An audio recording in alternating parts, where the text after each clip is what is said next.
welcome back to the OTB Podcast, the original and still the best New Zealand mountain bike podcast. Now, when I first discovered downhill mountain biking in around the year 2000, I can still vividly remember flicking through the pages of a magazine and seeing this 18-year-old kid doing a heel clicker, and they dubbed him the Fresh Prince of Big Air. Went on to win his first World Cup round and then the overall title the very next year, and I'll unashamedly admit that he is still my favourite rider to this very day. A man that shouldn't need any introduction at all, the GOAT, Greg Minnaar. Welcome to the show, mate. So good to have you. Hey, thanks, Kieran. Thanks for having me. It's great to see you too. It's been a while. Oh man, it's amazing. I didn't think we'd be getting anyone like Greg on the show, so we are absolutely stoked. But yeah, I mean, I'm sure this is probably the internet's already kind of broken anyway. The team rumors going on this season. I think the internet broke when the news dropped that you left Santa Cruz after 16 years. But tell us about how the new Norco deal came about. Yeah, I mean, it was a bit of a surprise to me too, and but I was pretty fortunate, really. It's basically based on relationships, right? And I had a longtime friend who had moved from Oakley.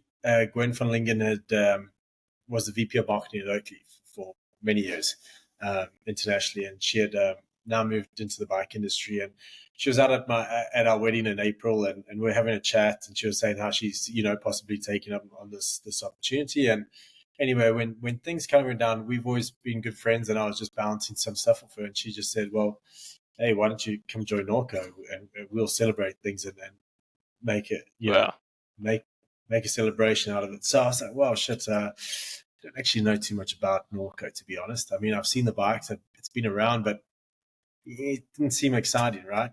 But we got chatting, and she introduced me to this group of about 6 engineers, and it's incredible because I think it's possibly like the best kept secret in mountain biking. I mean, often we lose some of the best engineers in the industry to the motor industry. I mean, they poach anyone who's any good out of engineering and ship them over to motor industry.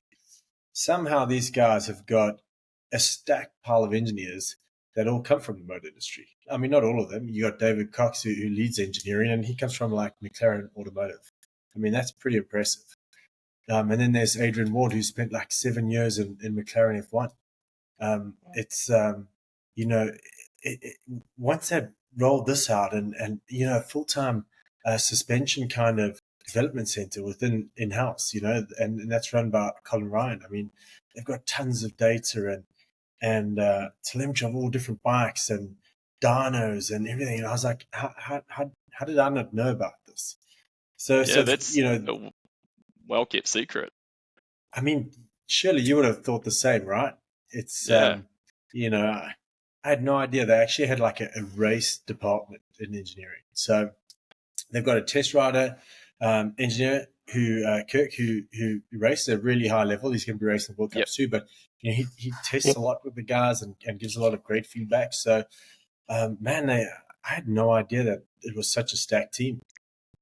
That's got to give you some good confidence, just knowing that kind of level of team you've got there. And obviously, I'm sure they're just the fact of the resources you've got there. I'm sure you guys will be working pretty closely on really dialing in that bike this year.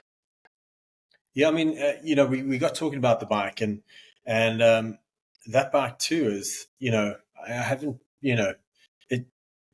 I think in downhill we kind of weigh up the compromising whether you need to drop the bottom bracket, and if you do, then you're going to have a slacker head angle, or if you're going to make the rear shock more progressive, you're going to steepen up the head angle or something. Like, there's always a compromise where everything on this prototype bike is isolated. So if you want to adjust the shock rate and make the bike more linear or more progressive, you can do that without adjusting anything else on the bike. If you want just the head angle half a degree or a degree slacker or steeper, you can isolate it to just the head angle. And there's something to it. I mean, these guys have really thought hard about making this bike, and they've come up with a race bike. So that gave me confidence to know that if I'm going to get on this bike and race, that I don't need I don't typically really need to go and test this bike because I can manipulate it in any way I need to make it work for me. If I feel like the the mullet isn't well suited, then I can go to a 29-inch rear wheel. So everything can be adjusted independently, and that's again just something really special in downhill. I mean, I don't know many bikes that can do that. No, like you say, normally you're kind of, you might have a couple of adjustments, but like you say, you change one adjustment and it changes, two other things on the bike. So that's really impressive to have that amount of flexibility with the adjustments on it. Yeah, I was blown away. Really, it was. So, it's obviously going to be quite.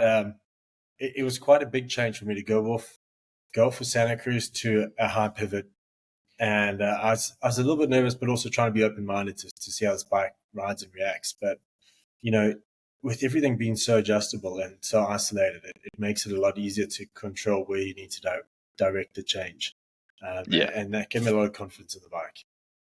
Yeah, and I guess that's a good thing for you when you go into the race season because, like you say, you're you're not testing to find a couple of sweet spots. You've got kind of just all this range of adjustments. You can get the bike close, and then you can easily kind of dial in the small things later on. For sure. And that was, again, these guys bring in this high level of motorsport that we don't really see it. We don't really see a mountain bike where, went to go test this bike and they've really dynoed all the suspension to put all the suspension in the right range. So we're not trying to set up the suspension. We're just fine tuning it.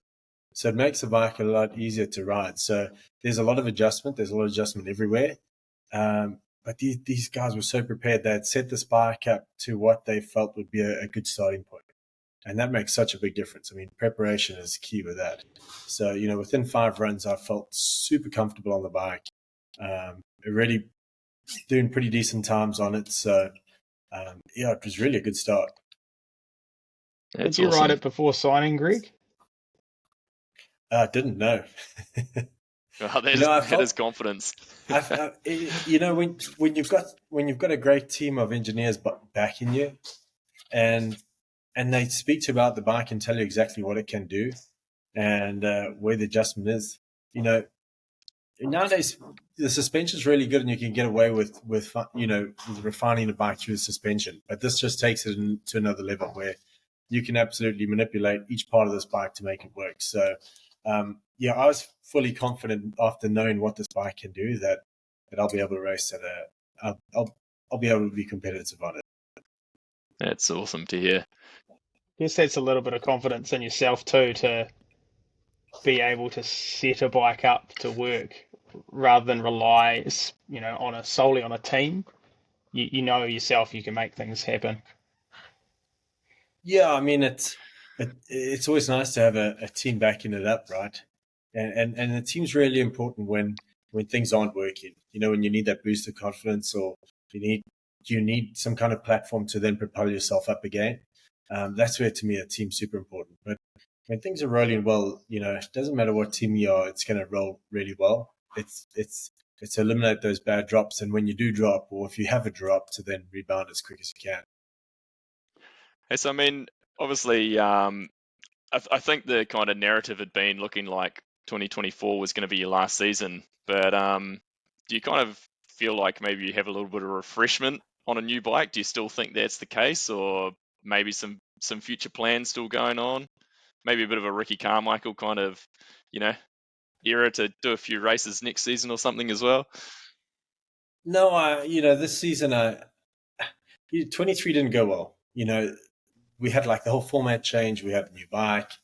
I really wanted to retire after Fort William. I mean, that was my goal. And, and it wasn't that I felt like I'd win it and then retire. I think I just wanted a good race. And we were far from that. I had quite a lot of pressure and stress coming into Fort William. We had a bit of development that we needed to do on the bike, and that was being done at like a really quick rate. The guys really did a good job of trying to do that. But we got to Fort William, and it just, when you're standing in the start gate with probably 30 seconds to go, and your bike only gets past you, then you're not really taking off on the right foot, right? And it just ended in disaster with the tire blowing off and everything else. So I try to get out through the season, and it just didn't feel right. I've had a great career. I've really enjoyed it. I've had some great racing, some great moments, some really bad moments. But when the stress is so high, you don't really enjoy it. You don't really enjoy that season. And this was a season that, we had a lot of fun with friends and other riders and everything else. But as a race season, it really was just more stress than anything else. And so that's just made me think, this is not a way I'd like to retire. I think I'd have resentment for not doing another year if I did. And I wanted to come back and race World Cups. I felt like I had good pace, but just a lot of bad luck and just lacked the momentum through the season. Hopefully now with the a year under the belt of the the format change and that sort of thing, that should be a bit more comfortable as well with all that sort of knowing kind of how it all works. I mean, man, you've had a lot of years under your belt of a very constant format, and last year was a big change, so I could see how that would have made a big difference. It was hard. It just I thought like it would be really, suit my style. Consistent, just chip away at the points and just be up there every like qualifying, semi-final, final. But sure, when you get to that semi-final, you're like, the weekend should be done, and you've got to go up again and do another final. I mean, you're absolutely spent by the end of it. So, what did you guys think of the format? I mean, for the viewers, it's got to be quite different. It's definitely interesting from our side. Like, we talked about it quite a bit, and the fact that unless we could watch the semi-final live, which is always difficult given our time zone, I didn't pay a lot of attention to the semi-finals. Like, I mean, the finals is always the one, from the outside as a viewer that you want to watch. Like, if I could see the semi-finals, if the time zone worked, I'd jump on and watch as much as I could, but I didn't watch much of them, to be honest. So. Yeah. It's funny, I was chatting to Sean Spomer from Vital, and he was the exact opposite. He had watched the semi-final and then, didn't really watch the finals. So, it's interesting, the way they've mixed it up. Yeah, it's definitely different. So, is there any long-term plans in place with Norco post-retirement? You don't have any, kind of coaching, mentor, Steve Pete type role or anything in place?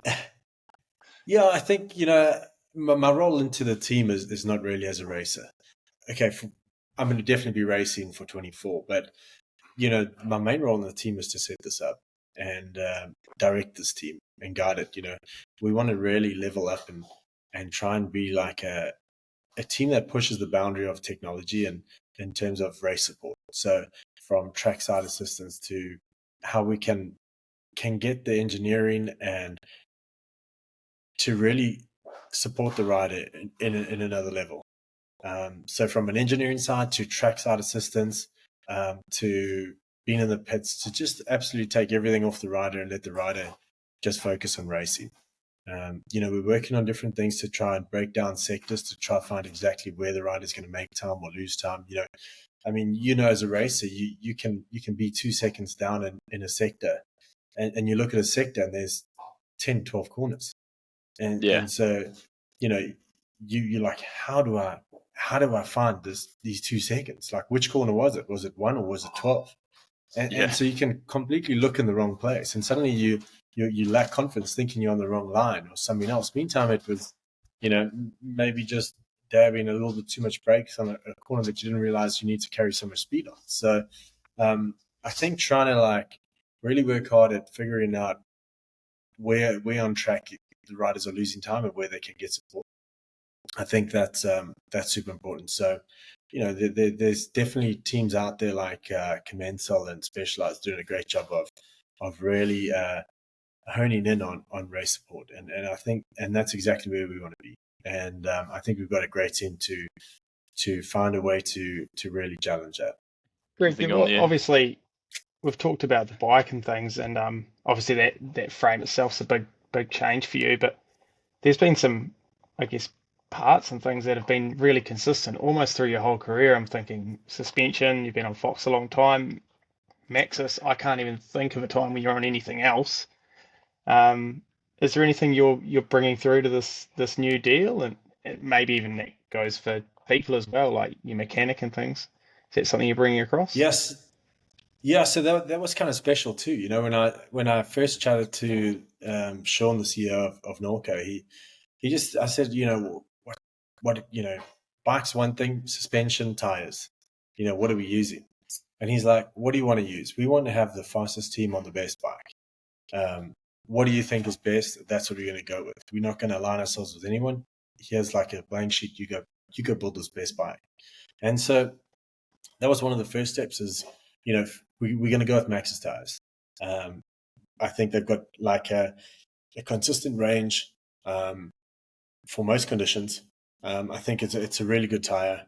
So that was one of the first things we secured, and the next was suspension. So you'll see we go through some RockShox, different dampness settings on RockShox and Fox, and that was our first test session to actually establish like which direction we want to go with suspension, because that determines which drive chain and brakes we are now open to, and so that's the first piece that needs to, or second piece that needs to be ticked off. And we went back and forth, and I had to be open to give this a really, really good go. And I mean, this team came in really well prepared. They had dynoed all the like the setup of fork that is my staple setup, and matched it with RockShox, and it was really good. It was interesting to see how the other forks handled. But what was the differentiator was just the handling. I felt like with the Fox, I was able to quickly move the bike, and that's something that lacks. So because of the fork chassis, we decided to stick to Fox, and everything else is to be determined. So we're working through it, we're chipping away.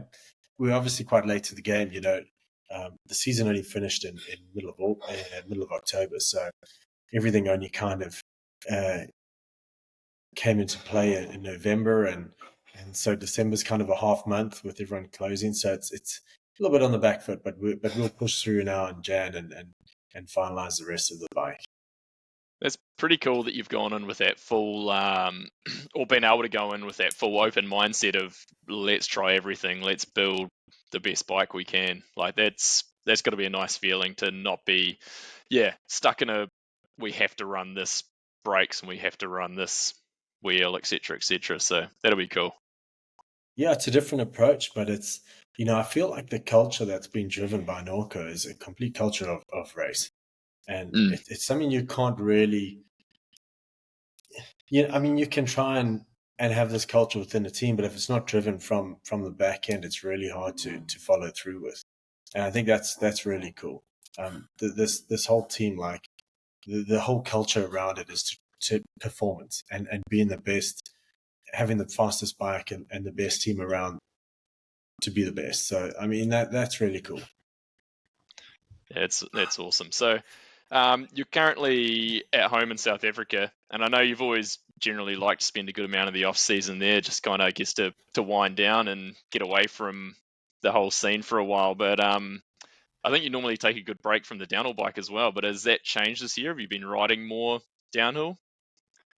Hey, it was. I had to come back. I mean, South Africa won the Rugby World Cup, so I had to come celebrate with Don't all go the there, Springboks. Don't go there. It's been amazing. I mean, December was incredible. But I do come back, and it's like we live on the east coast, the east coast of South Africa, and it's very tropical. So we're not like summer rains, so it's virtually impossible to go ride mountain bikes right now. It's like so. Are you still in Pietermaritzburg? Yeah. So it's. I mean, you might remember the World Cup here. Once it rained, it's like. It's I just remember it being horrible. Yeah, you just can't get down. Yeah. So last week we had one sunny day, and it's. I went out for a little spin to just check things out and test a new bike. But it's really hard. I do take a bit of a break from downhill, but the last couple of years I've been trying to ride a bit earlier, and get going. I feel like the level is really high right now, and everyone spends a lot of time on their downhill bike and a lot of time testing, and preparation is everything. So I have to try to spend a bit more time in the latter years of racing downhill or riding downhill. It's amazing how much that's changed even 10, 15 years ago. I'm sure like you probably did 1 or 2 test sessions like for the first World Cup and yeah, everyone showed up and got into it. But yeah, it's a new game now. Completely new. It's guys are testing a couple of weeks ago just before Christmas. I mean, it's trying That's to fit in all nuts. these test sessions is important, and dialing that bike in. It's I almost feel like it's a race nowadays at a World Cup. You're kind of racing to set your bike up to make sure your bike's up for the track, and then you're trying to get nail the track as hard as you can. So it's a race of getting set up and then put in that track pace and getting that pace up on that first day, and then keeping that momentum through the weekend. So it has changed a lot. There's a lot of data being used. There's a lot of team support. Guys on trackside filming. Helping riders with lines and everything else. And, it possibly was like, if I think back 10, 15 years ago, you probably have someone trackside trying to help you pick a line that was probably safer to go down. Now with the bikes, now with the bikes handling so well, tires really good, brakes amazing, suspension incredible. I mean, you just plow through everything. So now it's just really about finding the fastest line down. So we've got guys on trackside. It's really become a lot more professional. That's for sure. Yeah. No more throwing eggs at It people seems out of hotels and stuff. Yeah, I mean, you've just sort of detailed how impressive that the team at Norco is, and I guess I'd be a little remiss as a downhill tragic not to mention the Honda team you're on. 20 odd years ago. Are there any parallels there? Obviously, they're an enormous engineering powerhouse. Are you seeing any similarities? There are. I mean, when I did a test with Norco, the day I got back, I had these test sheets, and they were like every round had a test sheet of what was changed, what was adjusted, feedback. This whole sheet just was emailed to me. That's exactly what happened on Honda. Wow. Every run was accounted for, and I feel like that's where downhill's going, and these guys have done an incredible job. I mean, Collins set up the data for this bike, and they're pulling all this data into. I've never seen a program like it because he had written all the code for it, and this is something that they've created. So it's a way for them to find a great setup for a bike. And what was super impressive was the feedback was correlating exactly to what they were showing as like bright green. They had this different chart of greens, and so I mean these guys have really dug deep into downhill racing. They've got a lot of data. They've really made a bike geared for racing. We don't have these pretty internal cable routing because the mentality behind it is if you damage a brake or bend a lever or pull a hose out, you're not going to replace the lever, rebleed the brake. You're just going to take that whole brake set off and put a whole new brake set on that's already been bled, that's run and ready to go. And that's the mentality that these guys have behind the race team, and that's something new to downhill, I feel. It's amazing because we kind of touched on it at the start, but you just never from the outside realized how invested in racing Norco actually was. So that's really cool to hear. Yeah. So Fort William is a place that you know very well. Incredibly, you have 7 wins there alone, which would put you 7th on the all-time list just from Fort William. Also a 4-cross win there, going way back. Yeah. 2004, you just switched to the G-Cross Honda team and you won the opening round at Fort William. That's a long time ago, but do you have excitement going to Fort William for the first round? Like, is that something special to you there? Yeah, I mean, Fort William's cool. It's I raced my first season for Team Animal Orange back in 2000, and so I was UK based. So I've got a lot of friends and fans in the UK, and I feel really, like it's my home race away from home, and somehow the track has worked out really well for me. That 2004 going there on Honda was an incredible race. But, if you go back to 2004, that's when Honda decided to race the American National Yeah, Championship. you weren't So even racing the Yeah. World Cups Yeah. full time. That's I know crazy. I was leading the World Cup series, but then had to go and race what was called the Norco series back then, Yeah, and miss out some of the World Cup races. So, I would love to that season, although I was leading and things were going well for me that season. I'd love to have finished that season and raced every round of the World Cup. But yeah. it's funny when you look back and go, well, it was such an experience going to Honda, even though I had to forfeit a World Cup season for it. The experience I learned from that was incredible. It's so insane to think that that was the case. Yeah, after you were your world champ, that's the reigning world champ going into that season as well, and you're like, yep, we're gonna just basically miss most of the World Cup rounds. Yeah. You've also raced against basically every one of the greats of our sport: Vullios, Petey, Hill, Atherton, Gwyn, Bruni, maybe Tomac's one of the few that you've missed. But who's been your Tomac was toughest around competitor? Tomac was around in 2000. He When they was just actually. launched his bike You're brand. right. Yeah. Yeah. Yeah. It's insane Who's to been think the? that, really. Yeah. Oh man, it's so impressive. But who's been your toughest competitor, you reckon, over all this time? The two toughest were probably Sam and Gwynny. I mean, those Yeah. two were really hard to crack. Sam had such a different riding style to me, Mm. and trying to just match his pace and in like a flat open corner, and it was really hard. And when you look back at like the footage, you see the bikes were so small and short, and they look like BMXs, and we were Yeah. scared to grow the wheelbase on them. So I mean, that was really hard. And then so Sam was he just had an incredible style of managing to hold these really tight lines.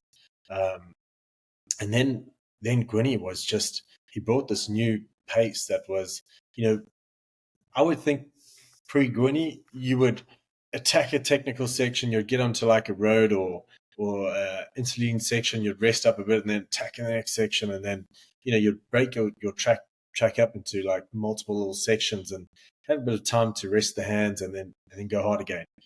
Gwynny just brought this like pace that was from the start to the finish just flat out, and Yeah. that was like that really altered the way I raced. I had to like really change things up and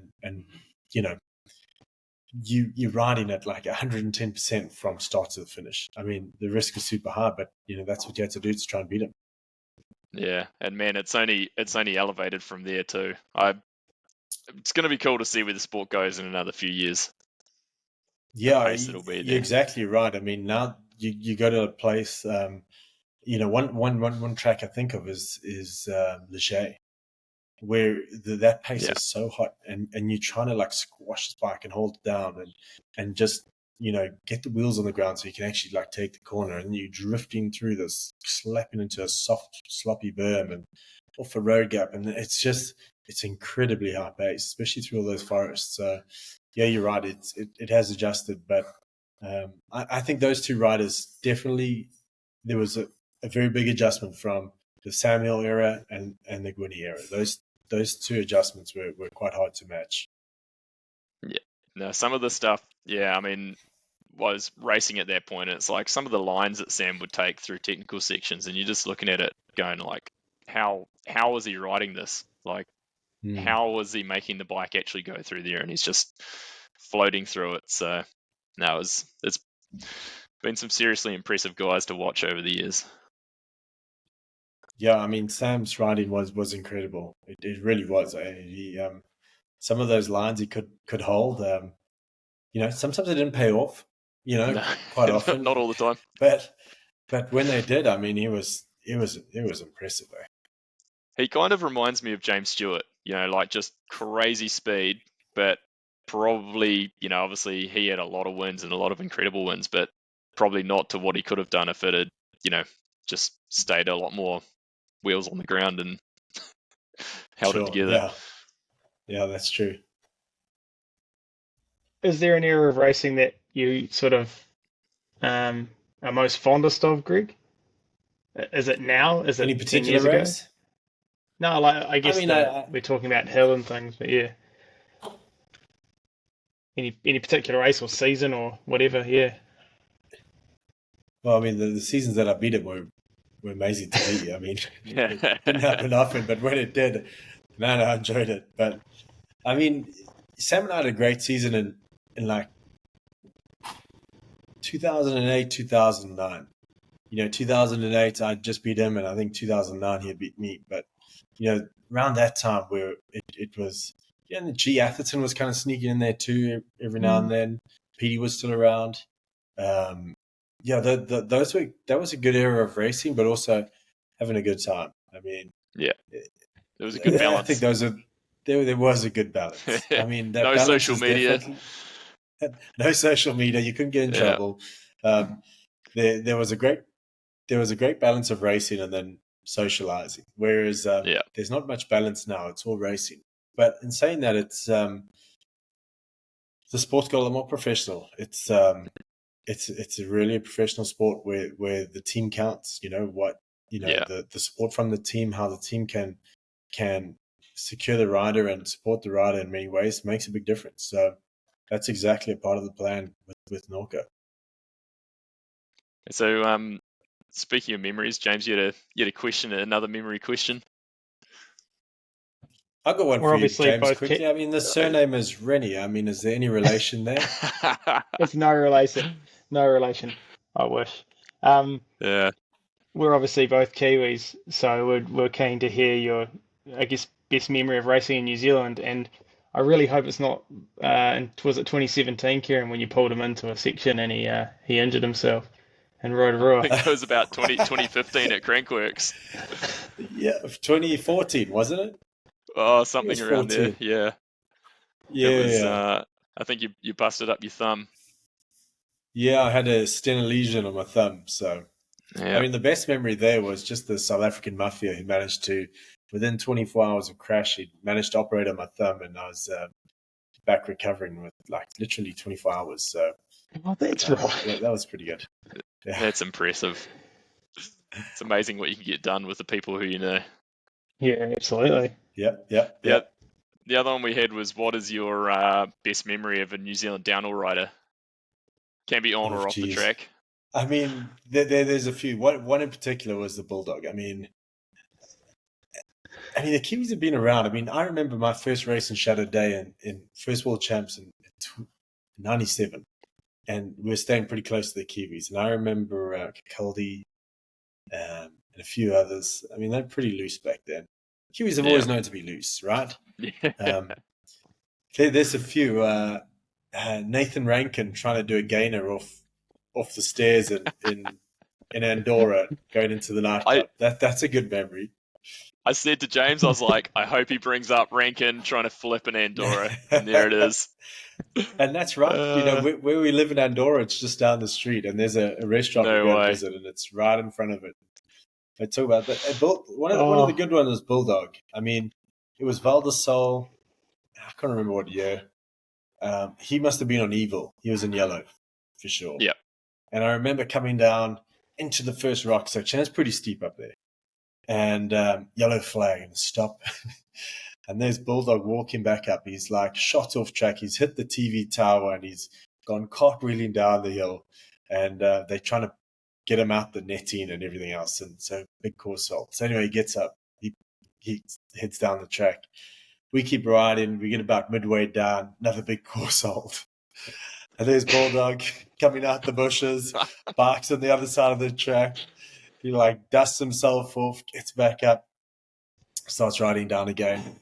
Then we come into the bottom again, and it's another yellow flag or red flag, and everyone has to stop again. And there's Bulldog off the track, full of dust, walking back up, gets on his bike, and that's how you complete your first run in Val d'Isle. 3 massive stacks. I mean, that guy's impressive, eh? But if anyone was going to take those he's one hits, of the toughest guys I know.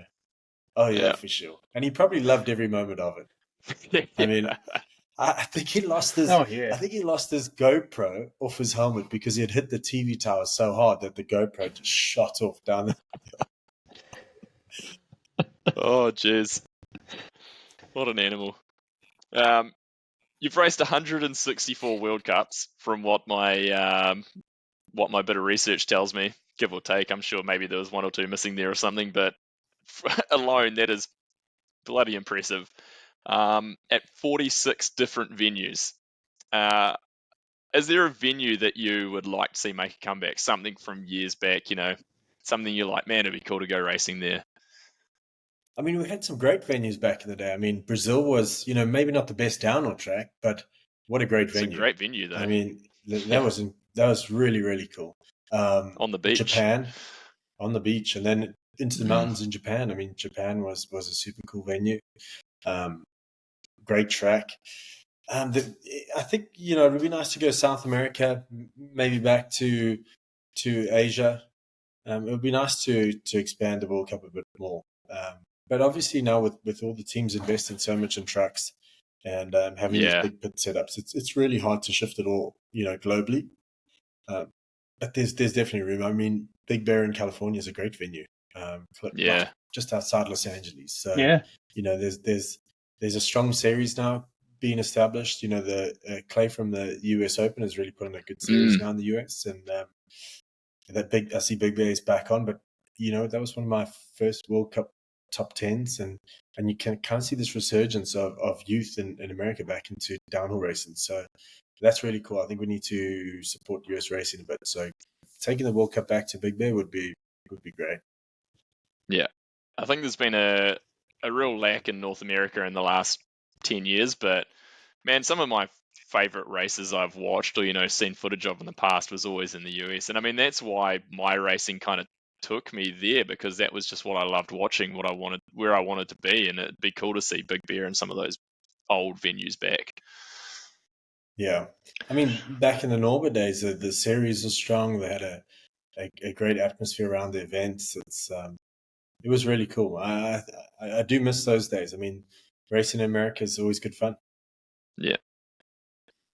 I think the sport's healthy when racing in America is healthy, eh? It certainly seems that way. Yeah. I think now with this new series, it's going to be good. I mean, the last couple of years, I didn't race it 2 years ago, but last year I raced the US Open. I've been to two of them now, and they put in a really good show there. A load of riders. The level of racing is super high, and you can see these youth coming through. I mean, look at Asa. I mean, he was second in the US Open. You go down to like U16. That field is stacked with some really talented riders. It's good to see the US coming on strong and downhill. Yeah. There's some incredibly fast kids coming from all over the place these days. Yeah, who's coming up from Kiwi land? We have a couple of, I mean, other than a host of very fast young females, like we've got 4 or 5 really quick junior girls. I mean, we saw the sweep at World Champs on the podium, but we got a couple of under 17 kids who are absolutely rapid. So they'll be just moving into juniors this season now. Both of them are racing World Cups from what I understand, and so hopefully young Ollie Clark and Tyler Waite should be turning some heads, I think, along with a bunch of other kids that are chasing them. So it's exciting. We've kind of had a bit of a lack, really. Like we had this bit of a lull for quite a few years. And I mean, you look at the guys who are racing World Cup still and doing reasonably well, like Brooke and Blinky and Eddie Masters, Win, all of them are over 30. Like we kind of have this missing portion, so now it'll be good. What's that due to? Because I feel like you guys have a really decent like national series, and it kind of went away a little. It struggled for a few years. Yeah, we've had some struggles for a few years, but I don't know. There just seems to be this bit of I think Enduro took a lot of fast kids away as well. Yeah. And I think there's been a bit of a resurgence. I think downhill's just having a resurgence again. I think, everything's kind of balanced out again, and the kids are like, I just want to race downhill. I don't want to pedal. So that's where we get them. Yep. Well, that's cool. It's cool to hear that there's some Kiwis coming through. I mean, you guys have always had a couple guys up there, from back in Kirkcaldy's day. Was anyone before Kirkcaldy? Yeah, Darren Henderson before Kirkcaldy, and then Rankin, and just a slew of guys after that. So yeah, that's cool. random question for you. Jumping in the time machine, if you go back, it can only be a 26-inch bike. What would be your 26-inch bike of choice from your career? If you had to go race something. I mean, that Honda was cool, eh? Yeah. It definitely, running that internal chain and the external, the bike didn't coast fast enough. And we worked really hard at it, and I think we would have got it right if we had continued with Honda. But, that was downfall. Nowadays, in downhill, like, you're hardly pedaling, you're hardly even shifting gears, so it probably wouldn't be the right bike. I had a great year on the V10, the 2008. That bike was probably one of my favorite 26-inch bikes. Yeah. Yeah, that's None cool. of them would fit now. No, they will be tiny. They are so small. I actually pulled the bikes down for Discovery beginning of last season, and I sat on my Honda, and the suspension feels so close to what we run now. It's incredible. Yeah. And, wow, that's amazing. And but flip, and it's tiny. Yeah. It's like a cruiser BMX. I just recently bought a 26-inch V10 from that era when, around that era when you joined, and just because there was a really tidy one going, so I bought it just to put in the shed, and it is so small. It's absolutely miniature. And I remember when Ross Cup was wanting to, I was making the transition over to Santa Cruz. Rob was like, "Oh, what size bike you want to ride?" I was like, "A large. I think I need a large. No, XL's way too big." Oh man, how times have changed. Yeah, geez. Red Dog, have you got anything else? We've probably got a few questions we can carry on with it. I do have one question. I spent quite a lot of time in British Columbia and Vancouver, and obviously Norco's based out of, I think they're based out of Burnaby, from memory. Are you intending on spending any time up in BC? I'm sure I will. Yeah, I'd love to go check it out. Especially this this whole like engineering thing just really gets me going, and the fact that they've got suspension dynos in house. I mean, I'm used to going down the road to Anshock in Rotorua to borrow the guy's dyno in there, Jumpy's dyno. But that these guys have dynos, the fact that they got dynos in house is serious. I think they've got a great race shop to go have a look at, and I'm super keen to go there.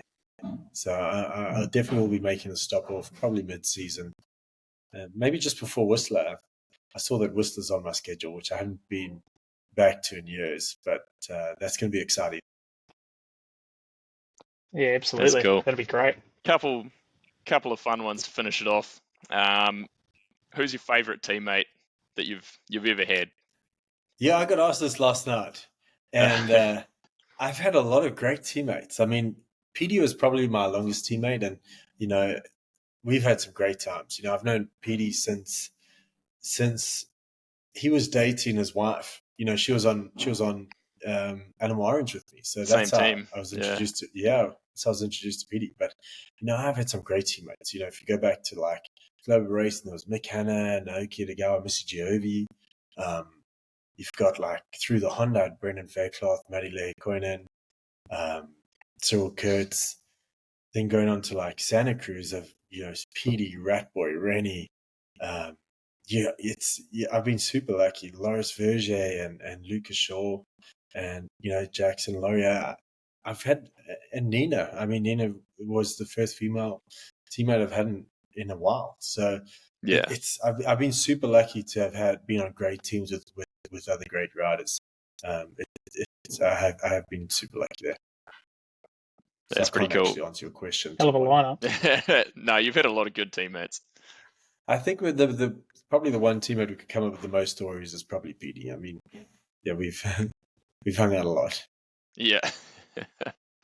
I guess there was a couple of names that stood out there for me. So can you give us your best Nathan Rennie and or Ratboy story that we can, PC one that you can tell, or semi-PC? Rennie, I mean, I can't remember. I mean, there were a lot of stories. Yeah, it's probably constant. My favorite memory of Nathan was Fort William 2008, where there were 3 syndicate riders on the podium. myself, Peter, and Nathan. So and that was pretty cool. I mean, that's pretty special. Back then, Raddy was a junior, so all three elites were all on the podium. So that's cool. I mean, with Nathan, there was always a story. Every every race, I remember I think he got left behind in Andorra maybe one year. We couldn't find him, and then he lost his passport or something.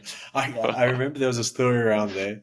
But then the same thing happened to Ratboy. I think you guys were throwing eggs at him and he couldn't We get him. were the instigators of that one. He got left behind. Kathy got so pissed off with him, she left him behind. Yeah, we were late for a flight, and he was too nervous to run outside and get in the car because you guys kept pounding eggs at him. So he got left behind. I think Dougie had locked him out on the balcony or something as well. And there was always stories. Those two were a lot of fun. That's awesome. James, you got anything else you want to throw in? Should we wrap it up with a final question here, Kerry? Yep, go on. And it's a bit of a doozy. Greg, do you think your World Cup win record will ever be broken? Yeah, I think so. Yeah, for sure, it should be. I was lucky. I've had a long career, but I've also had a lot of injury. So it's and big injury too. I've been fortunate enough to come back from them. So I feel like with the riders now having less injuries, for sure it's got to be broken. It definitely will. Yeah, Kieran, what do you think? The historic romantic in me will just say no, and it will live on forever. Well, hopefully don't we want to can see make it broken it longer. I mean, I'd like to extend it a bit. That would be nice. But it's I think back then we also had less racing, right? For a long time we only had 5 World Cups a season. We only had so then we moved back to 6. We started on 8, then we dropped off to 5, and for a couple of years we only had 5 World Cups, and then we had to focus on Norbers, and so there was a lot of racing I missed out on a while. But I had a terrible shoulder injury in 2001 at the end of my first successful World Cup season, and carrying that through to 2007, where eventually I just absolutely destroyed in Fort William at World Champs. That period of racing, I had my shoulder dislocated a hell of a lot. So I really, it hindered me a lot from racing. Yeah. I feel like I remember you dislocating it in race runs. Or that happening. Yeah, Monsanand was one where I ended up second to, I think, Sam or maybe Kavarik. I think it was Sam. It used to dislocate and sit out the front of my chest. And wow. I tried to swing it to get it back in, and I remember just swinging it. It wouldn't come in, so eventually I just peeled off the track. And as I turned, I must have hit some kind of bump, and it popped back in. And then I turned back on the track and then kept racing and ended up second. So there's a lot of stories like that where there's losses, but unfortunately I think that record will definitely be beat in the future. Hey, I don't know if we're going to see many other people whose career spans 24 years though, 25 years. So yeah, maybe we'll hold on to that. We'll hold on to that record. Yeah. Yeah, no, that's definitely an impressive record. Well, mate, I'd definitely love to see you extend that win streak this year. But either way, it's gonna be really cool to see you, doing something new. And it looks like you've found from a random connection, you've found a good new home. So I'm looking forward to it. Yeah, I think it's going to be cool. This whole team is being built for future racing, and I'm stoked that I'm getting this opportunity to go back and race with the setup. The setup that I feel is going to be good. The setup that I feel is going to be a great platform for like Gracie and Lucas, for them to excel, and then for the youth coming through. I mean, that's exactly what we're building this for. Yeah. I'm just forcing my way into race one more year though. Hey, the fans are here for it. I'm sure there's no one that's mad about it. So no, we definitely appreciate it, and we really appreciate you taking the time to chat with us through the new deal and through some old stories too. So thanks again, Greg. It's been awesome. Cool. Thank you, Greg. Yeah, thanks, guys. Thanks for having me on the show.